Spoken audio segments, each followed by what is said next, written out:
ladies and gentlemen, boys and girls, children of all ages, welcome to Robert Sports Show. I'm your host, Robert. All right, GCW Touch the Sky from Gilley's in Dallas, Texas. Show happened on Friday night, February 23rd. Like I've done with every single GCW show, 2023, 2024, they've all been reviewed right here on the Robert Sports Show. So definitely go back out and check the archive. 2023, we have the best of 2022 in January 2nd, I believe it was. In June, we have the first half of 2023. This past January, we have the best of 2023. We've reviewed every single show as well. And we're going to keep that going here with GCW Touch the Sky.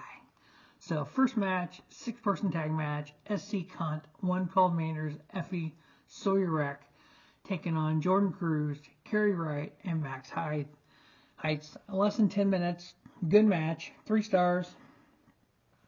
SC Cunt getting the victory. We transition to another trios match. One of my favorite luchadors, Oni La Bandito, teaming up with Microman and Aramis, taking on Los Desperados, Gringo Loco, Latigo, and Toxin. A Lucha Libre classic. Some of the best luchadors in North America in this match. Did not disappoint. 14.5 minutes, 3.5 star match. Los Desperados, Gringo Loco, Latigo, and Toxin getting the victory. Next up we had Broski Jimmy going up against Billy Starks. Broski Jimmy had classes from Matt Cardona on how to be a broski. He's not doing it right, according to Matt Cardona. We need to go back to old Jimmy and Jimmy fucking Lloyd, but this Broski Jimmy crap is just that crap. Thank God, 6 minutes into this match, Billy Starks kicked his ass and got the victory. I ended up giving it 2.5 star with Billy Starks getting the victory there. Actually, one of my favorite matches. Star rating wise, it really wasn't, but overall, just the genre of it. We had the Bollywood Boys, Gurv Shira and Harv Shira, taking on Garbage Daddies, Alec Price and Cole Radrick. For some reason, this match just didn't click for me. It was 10.5 minutes long. I ended up giving it 2 3/4 star with the Garbage Daddies, Alec Price and Cole Radrick, the Ratty Daddy, getting the victory.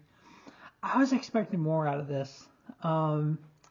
But next up, we got more. Jacob Fatu, Zilla Fatu, was announced that they, along with Los Macizos, the Bollywood Boys, and Violence is Forever, at Joey Janela's Clusterfuck on WrestleMania weekend, a Punjabi prison match. So I'm actually interested to see how they're able to use the term Punjabi prison match, because I thought that was copyrighted by WWE.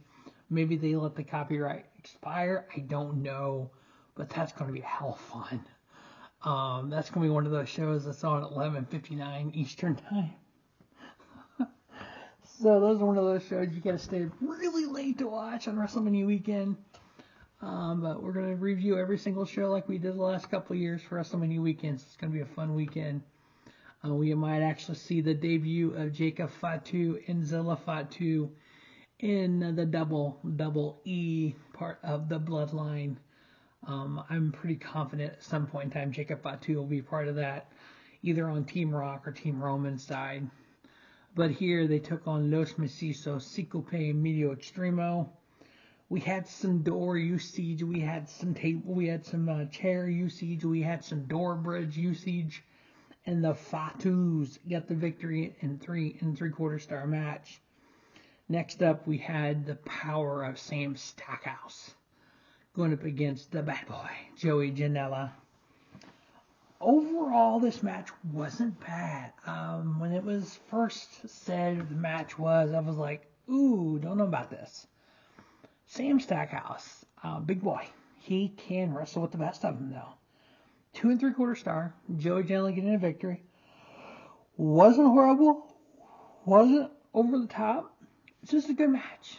Next up, we have the GCW Tag Titles on the line. Champions Violence is Forever, Dominic Guarini and Kevin Koo, defending those titles versus Monster Sauce, Alex Zayne and Lance Archer. A tag team that we saw in New Japan, part of the World Tag League. Alex Zayne we've seen quite a few times in GCW. I can't wait till we see Alex Zayne versus Blake Christian for the GCW World Title. I would really want that match. The fact that these two were former friends, they've wrestled each other on multiple occasions.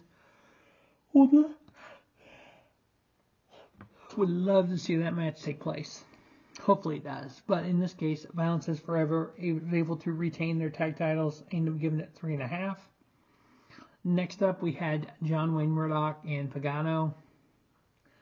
They stapled each other quite a bit. When you staple somebody in the gonads, you're a badass. But you know what? John Wayne Murdoch, one of the deathmatch kings out there. Pagano the same way. Two guys, a little bit of pain didn't stop him.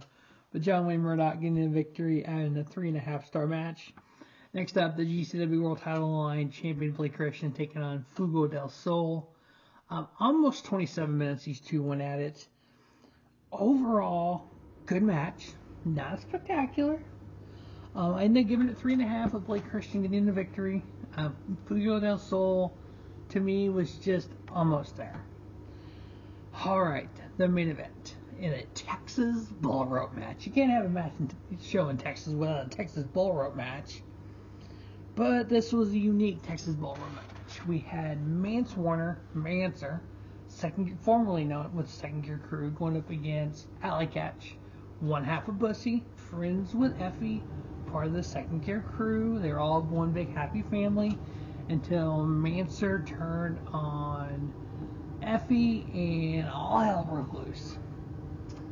Now, we had doors involved, chairs involved, skiers involved. At one point, you had Mance with just a bundle of skiers just hit him in the head of Alley Catch. You had Alley Catch doing the same thing. You had door bridges. You had Effie come out at one point and just try to distract Manser. Effie and Manser got into it. Alley Catch tried to attack Manser. She got hit in the head with a pair of scissors So Manser had the scissors, was going to hit Alley Catch with it. Effie ended up trying to get him away. He ended up hitting Alley Catch with it. And he handcuffed Effie to the ring ropes. Alley Catch was able to get away from him. And then they brawl a little bit. He has the scissors, hits her with the scissors a couple times. He ends up leaving, coming back. And then all hell broke loose with these two. This match ended up ending in a no contest, which like a lot of their matches have recently. But we know when we finally get Effie and Manser, it's got to be in a cage. It's got to be something just beyond grasp of a normal match that for these two to end this, it's going to be almost a blood feud when it's all said and done. But the locker room empties, stops Manser from hitting Alley Catch or Effie with the scissors again. 23.5 minutes, a no contest. I ended up giving it 3.25. I don't like a lot of no contests like this, but it was overall good just because of the history they have, and then just kind of keep moving forward with it and changing different parts of it.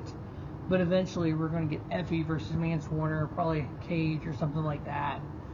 So it's going to be kind of into that blood feud. But this was GCW Touch the Sky. As always, thanks for watching Robert Sports Show, and don't just have a great day, have a spiffy day. Robert Sports Show, your YouTube leader, sports content.